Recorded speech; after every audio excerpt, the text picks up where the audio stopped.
special day when India step out on a cricket field on Republic Day. So before we go any further, wishes to the entire nation and everyone out there on Cricbuzz Live for Republic Day. Of course, far away in beautiful Mount Maunganui. It's very, very different, very, very quiet conditions, even though there'll be always a smattering of Indian fans there. But from this nation who will be keeping their eye on the game, we've got a couple of our experts in the studio as always, Zaheer Khan and Harsha Bhogle. Welcome, gentlemen. Did you say it'll be quiet? In New Zealand, it's always quiet unless there are Indian supporters going there to the ground to make noise. And there will be a few over there, but... Mount Maunganui. Mount Maunganui. Yeah, Mount Maunganui, and the first evidence there was, I know we were joking about the fact that it tends to be a bit cloudy, and that's what I've seen for the last few games I've watched on television, but actually the sun is out, it's bright, it's blue skies, and there's lots of runs. Just looking at the last couple of games played at Mount Maunganui, 300 plus routine, New Zealand with 371. So another typical New Zealand ground by the looks of it, lots of runs. But interesting was Kane Williamson's thought there at the toss. He was saying that he wanted to bowl first, and that shows that there might be some moisture in the wicket to start with. That's something which we have to wait and see. But Virat looked confident that the team wanted to bat first. So that first session, I'm actually looking forward to it. That first 10 overs, how the game is going to go. But do you reckon there are times when a captain goes out there and just tries to negate the fact that he doesn't want to start negatively by saying, okay, we've lost the toss, we would have liked to have batted? Or is it just him being brutally honest there saying, because Virat did say that he wants to change it up, not that was necessarily his first option. Well, if you put yourself in Kane Williamson's position in the first match, the batting has not been up to the mark, so that's something which must be playing on his mind. It's easier to know the target and then play accordingly. Maybe that's why he was on the defensive. He had made up his mind that okay, it's good to bowl first, assess the conditions, and then approach that inning. But when you have innings like that as a batting unit, you're always susceptible. You always low on that confidence to start the innings. So that's something maybe he's been on a bit defensive side. The other thing with batting first is, do you know what a good score is? We often talk about not knowing what a good score is. When New Zealand played Sri Lanka, they made 371 and Sri Lanka got 326. So even in a run chase, 326 for not the best batting side in the world. With Sri Lanka against a perfectly respectable, good New Zealand side, they made 326. So batting first, what do India want? I mean, I know the openers will get set and say maybe 320, maybe 330, but it'll be interesting to see what a good score is. And even on that occasion, it took something outrageous from Thisara Pereira to get them that close. But I mean, he only does outrageous things anyway. He does. So either he's playing these all or nothing innings anyway. He does. Well, India, of course, going in unchanged, deciding to bat first at the toss. And just to remind you, just in case you were one of those few who weren't watching, another chance for Ambati Rayudu. Again, batting first, it'll be interesting. It was sort of a truncated run chase where the middle order really didn't have much to do. So on this occasion, batting first, full 50 overs, no real problems with the sun playing a part. So I think the good thing about batting first, once again, will be the fact that it'll be a chance for numbers 4, 5 and 6 to assert themselves. I mean, everyone says India is a good chasing side, and yet in recent times, we saw in Australia as well, that some of the results are better when you're batting first. So maybe Virat just wants to throw people in and say, right, let's get everybody batting. Sometimes in a run chase, like happened the other day, you only lost a couple of wickets, so you didn't get enough people in. So let's everyone bat. Let's try and make 350, 360 and see what happens. Also, in 2019, I know it's not been that far into it, but India chasing, or rather batting first for the first time this year. So they've chased 4 times and said, okay, I think, maybe another thing with an eye on 2019. Let's try and see doing both aspects of the game as much as possible.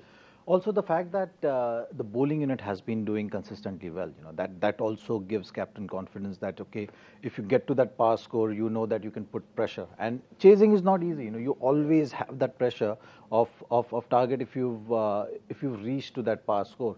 So that's something which is very important. And when you have Kuldeep and Chahal bowling the way they are, I think any team chasing a target in those middle overs especially, they wouldn't know exactly how to approach that phase of the game. Yeah, since you mentioned those two, I know there'll be an action a little bit later on, but they will be defending whatever the Indian team puts on. Here are some numbers we've got for Kuldeep and Chahal, and this is about the matches that they've played together. Have a look at this. 39 wickets for Kuldeep, 24 for Chahal.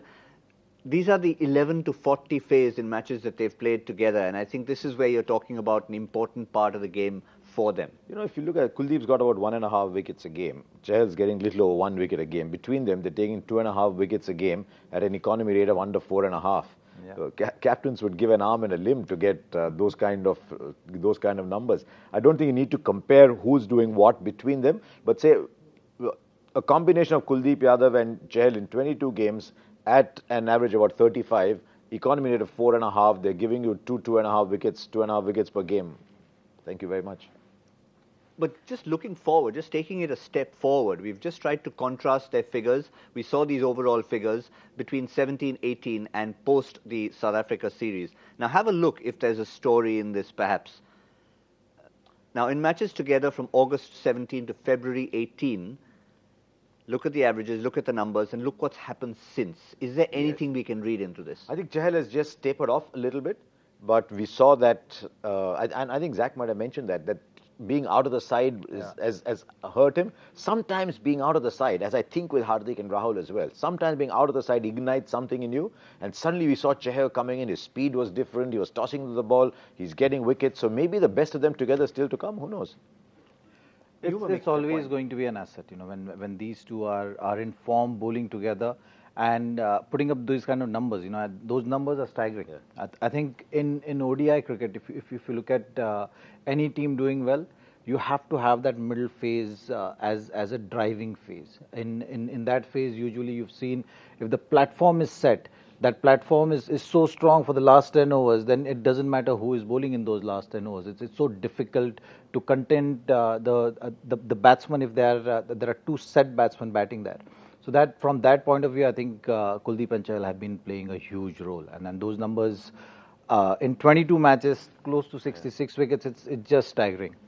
Well, we know with the last time around on Cricbuzz Live, we put up the numbers about the impact of spin in different parts of the world, and we saw New Zealand and Australia were at the bottom of the table. Well, it's the Indian spinners who have changed that ethos a little bit. They did well in Australia. They've done well in the first game in New Zealand. Will that trend continue? Will that impact between 11 to 40 particularly continue? We thought we'd go centre stage and pose the question to Simon Dool.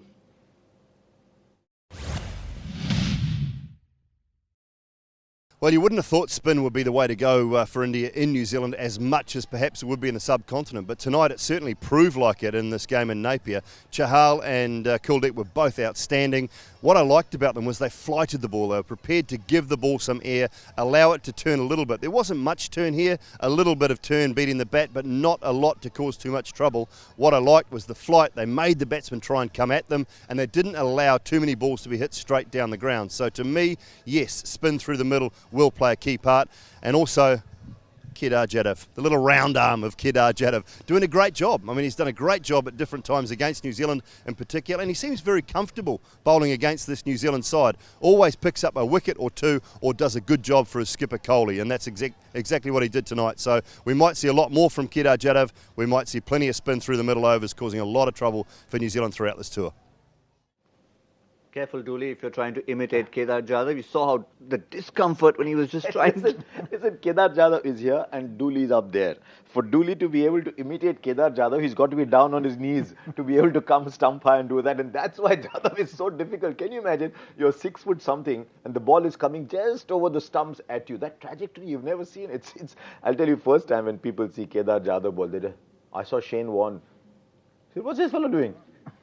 I had the exact same reaction. I still haven't figured that out. And I almost thought, are you allowed to do this? What was your first reaction when you saw it coming like that? I mean, we've seen maybe from there you can come down here. Well, Malinga started it, and this is the slowest version of how you can use that kind of action.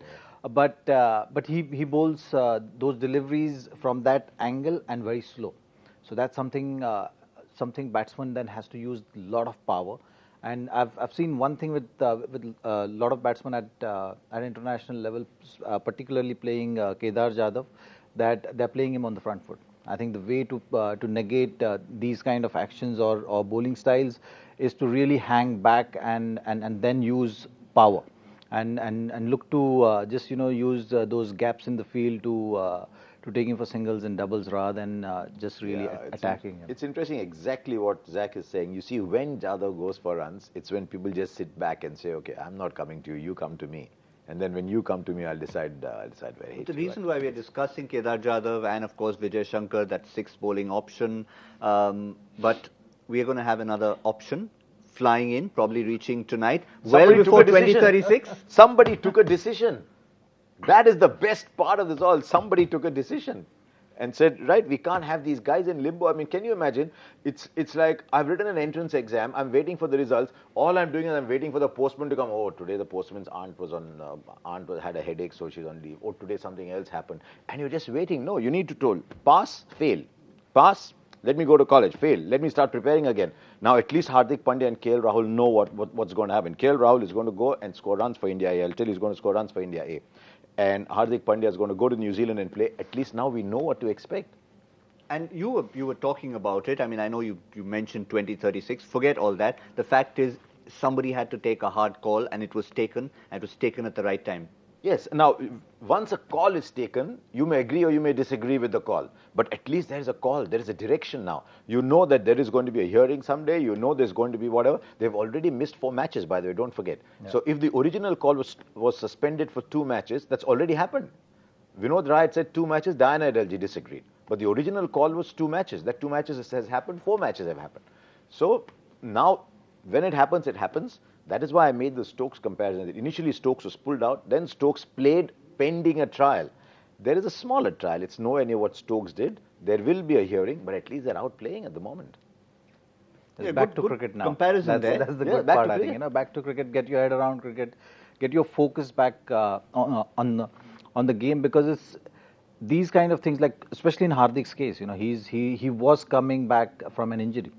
He's hardly played matches. So now he has to deal with that comeback pressure, plus whatever was happening around, which was not related to cricket. So that's something which is very important now for him also, and KL Rahul as well. Wherever he's playing, it's important that they get their focus back to the game and just go on with the work which is important. I mean, through these kind of phases, it's very important that you don't succumb to all the other pressures and just keep cricket as your focus, and of course, understand what things and take the learnings from whatever has happened in the past and move forward, because it's time that everyone should move forward with the game and keeping the larger picture in mind. Zach, at least with Hardik now, KL Rahul is playing at a different level, but Hardik is going straight back. How does Hardik Pandya react to this?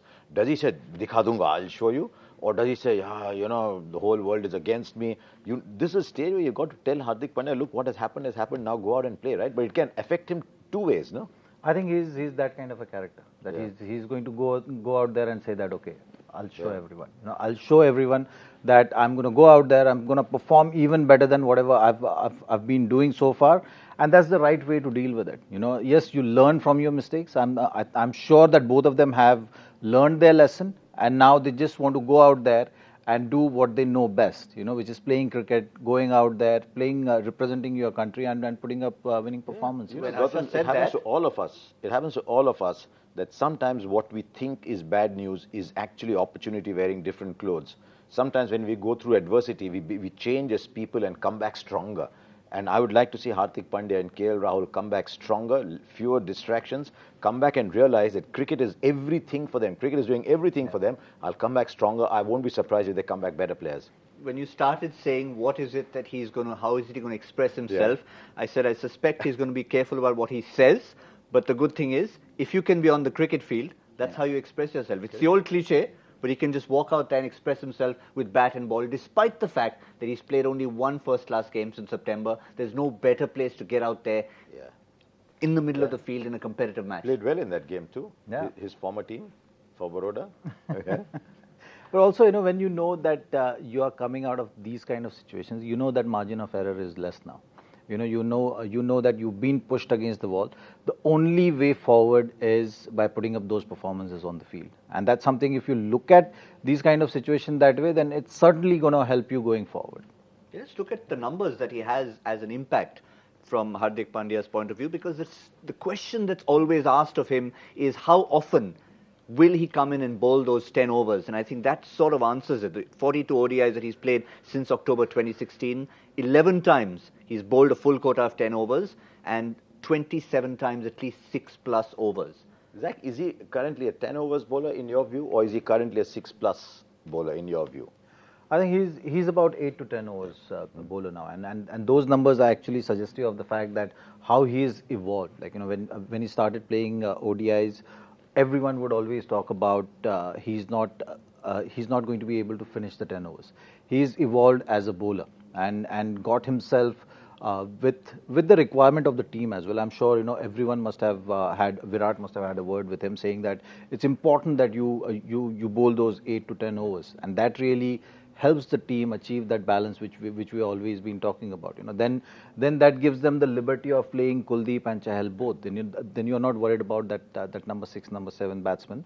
So that's something which is very important from Dooley's point of view also. You know, which he always mentions the fact that he needs 7, 8, 9. You know, your 7, 8, 9 can win you matches. So that answers that question. So that's something which is very important, and I'm happy with the way Hardik has evolved as a bowler. So you can safely say now, you know, between Vijay Shankar and him, Vijay Shankar is in that similar phase what Hardik was when he started his ODI career. You know, when you look at Vijay Shankar at the moment, you'll say that, okay, you know, maybe 5, 6 overs he'll be able to give you. But in Hardik's case now, you can safely say that if he's physically fit, he will be able to give you those 8 to 10 overs. It started off by giving him responsibility. I think it started in T20 where India said only 5 bowlers, Hardik, you have to bowl 4.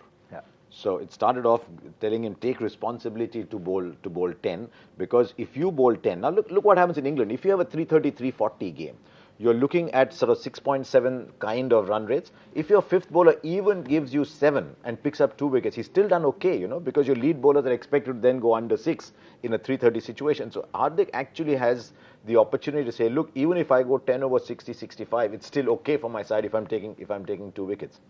And I think South Africa was a case in point where he consistently, in the overs where India bowled 50, did bowl 10 overs. Also, he started bowling a really good slower ball. He started bowling a good wide Yorker. So I think Virat had started using him a bit towards the end as well, into the 40s. Yeah. So he's up to about 42, 43. He was willing to bowl. So I just hope he comes back. He comes back strong. I hope he's not playing with too much anger. There has to be a bit of remorse, a bit of humility. But I hope he's not playing with anger.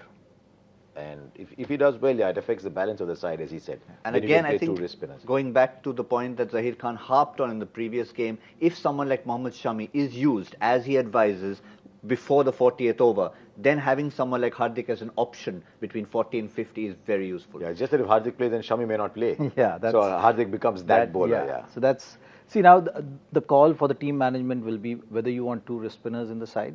Because if Ravindra Jadeja plays, then you have that liberty of going in with 3 genuine quicks. But if you decide to go with 2 wrist spinners, then probably Hardik helps team achieve that balance which we are talking about. Yeah, so it will be interesting. But what about that number 7 slot? Again, we decided to go back centre stage and get Simon Doull's take on that. Yeah, that's a tough one. I think India have always been just slightly on the conservative side with that extra batsman, and that's why they loved Hardik Pandya as their third seamer. He could provide good options with the bat as well, you know, good enough to get one-day hundreds if he plays a long period of time. So to me, as much as I'd love to see Shami and 5 genuine bowlers, really you'd have to bat Bhuvaneshwar Kumar at 7 in that team, and I don't know whether India would do that or be prepared to do that. To me, that 6, 7, 8, 7, 8, 9 are going to have to win you 1 or 2 games at the World Cup, and is that team capable of doing that with Bhuvi batting at 7?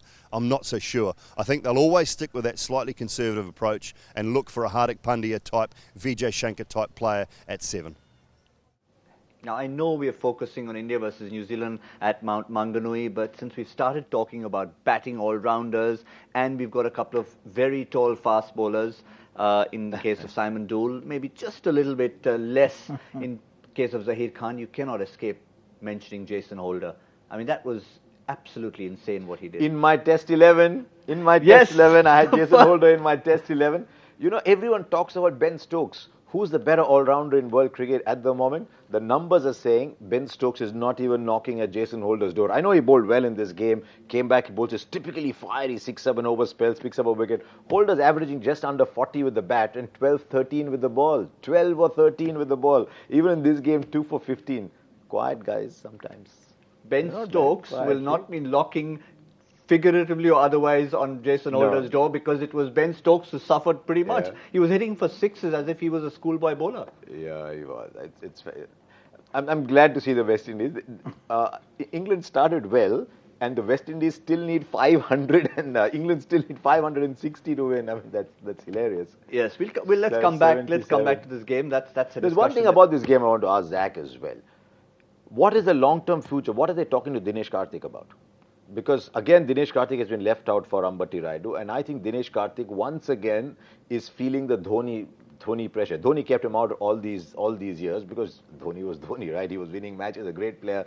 Now, if Dhoni has to bat at 5, there's no role for Karthik. If Dhoni bats at 4, there's a role for Karthik. So I think it's Dhoni pressure plus Rishabh Pant pressure as well, because that's something, this is a clear indication of where the team management is going in terms of thought process. They're obviously thinking about as second wicketkeeper Rishabh Pant, because he's just been rested in ODIs, but he's going to be back for T20s. Yeah, he's playing the 2 ODIs against England here as well. Yeah. So that's something as that 100 also which he scored in Australia. He's putting enough pressure in terms of his selection back into ODIs. The break which was given probably with the thought process of giving him some kind of practice, taking him out of the pressure situation, and give him some opportunities in T20s. If he proves it, then with the kind of power which Rishabh Pant has, I think he's always going to just edge past Dinesh Karthik. Every time he gets an opportunity, he uses it. He's played well. He's finished well. The other day he finished well too. But again, he's not in the side. I think clearly India are not yet certain about number 4. Not certain if your number 4 is Dhoni or your number 4 is Rayudu, so they're going to give him as many chances as possible. There's a little bit of pressure on Rayudu at the moment, don't forget, because the number of matches available is now starting to diminish, and at T20 he'll probably open for Chennai Super Kings, I don't know. But the number of matches is diminishing, so those slots are still open, and that's what I'd look for today. That certainly will be, because India batting first, so it's going to be an opportunity for Rayudu and Dinesh Karthik watching on the sidelines. Will he get a better opportunity once Virat Kohli takes a backward step come the 4th ODI? But let's focus on this second ODI in Mount Maunganui and have a look at the New Zealand playing 11, because there are 2 changes to that, and that's the ones highlighted in blue. The big man, Colin de Grandhomme, comes in, and as does Ish Sodhi, like-for-like replacement, one spinner for another. But I guess to strengthen the batting, they've had to sacrifice Tim Southee and get in the big Zimbabwean all-rounder. Because Santner was batting at 7. Sodhi can't bat at 7. So the moment Santner goes away, they want somebody else at 7, because I don't think they trust Doug Bracewell to bat there. So the moment Santner went out, Colin de Grandhomme had to come in. Southee's ODI numbers haven't been great in recent times. His test match figures have been good. His ODI numbers haven't been that good. So that's why they've preferred Doug Bracewell over him. I just don't know. I think Southee's got pedigree. On a windy day, Virat Kohli talked about windy, so one side should help swing bowling. But you'd have to say, for Colin de Grandhomme, who again, since the subject today has been about batting all-rounders, yes, his impact is always looked at with the big sixes he hits, but his bowling has actually he's actually focused a lot on that, and it's been far better than it has been maybe a year and a half, 2 years ago. Yeah, but I mean, clearly you look at this New Zealand side, and the concern has been batting. They're concerned about the batting. They're concerned about the 2 wrist spinners bowling in those middle overs. From New Zealand point of view, I think it's the whole chat must have been around to provide that solid platform to start slowly but steadily and not losing too many wickets. They will need that cushion in the middle overs, and Kane Williamson again is going to be the key.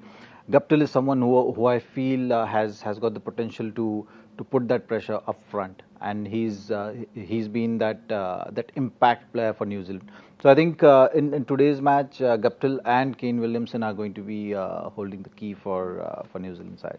It certainly will be, and just depends on the kind of mountain of runs that India put on at Mount Maunganui. But we just have time to slip in a little question, and that of course comes from our quiz whiz, Joy Bhattacharya. What's our joy factor for today going to be, and it's always relevant, he tries to keep it relevant, which cricketer in the Indian T20 squad for the New Zealand series made his international debut under his IPL team captain and dismissed another IPL teammate for his first wicket? That's the beauty of the IPL. It gets I need people to read that 5 times. Which cricketer in the Indian T20 squad to New Zealand, okay, we'll start by looking at that, made his international debut under his IPL team captain, okay, and dismissed another IPL teammate for his first wicket. Okay, interesting. All that you can tell from that is one of these probably might be an international player from somewhere, but for all of you, hashtag Cricbuzz Live, that's how you get your answers in. We know we had a mountain of answers last time around. Keep those coming in, and it should be a bit You of know what, I think Joy has taken it personally that all those answers came so quickly, so he's ensured that people have to read that question 4 or 5 times. And he wants it to progressively get harder and harder. It should. Just as it gets progressively harder and harder to us get a prediction right. Can we get close today? 1 inning or 2 innings? No. This time we'll make it clear. It's India's batting at the end of India's 50 overs. Let's see if we can get somewhere reasonably close. Harsha, you go first this time. Why? Expert is here. You know, the expert is confused because of what Kane Williamson has said at the toss. Yeah. See, last 4 innings have all been very, very heavy scoring innings. I think India A's chased down a lot of runs. India A played at Mount Maunganui. They played well there too. So I'll go back to my old prediction. 328. I'll stick to my last prediction. 316, 17. You said 306. Yeah, but this time I'm going to come under 300. I'm still being generous to Team India, but I just feel that somehow this series is set up to possibly head towards giving New Zealand a bit of a chance. So I'm going to stick to a good total, but 297. Rohit Sharma has already hit a boundary from the 1-4 in the first two deliveries. In the first 2 deliveries. All right. And the other thing that's happened is we've already got about 7 answers that have already come in for the Joy Factor question. So before any more come in and we are inundated, I think it's time to focus on the game. We'll be back with Cricbuzz Combox in the 15th over. And of course, in the mid-innings, we'll see you all for Cricbuzz Live. Until then, focus on the game. We'll keep our eyes on the ball.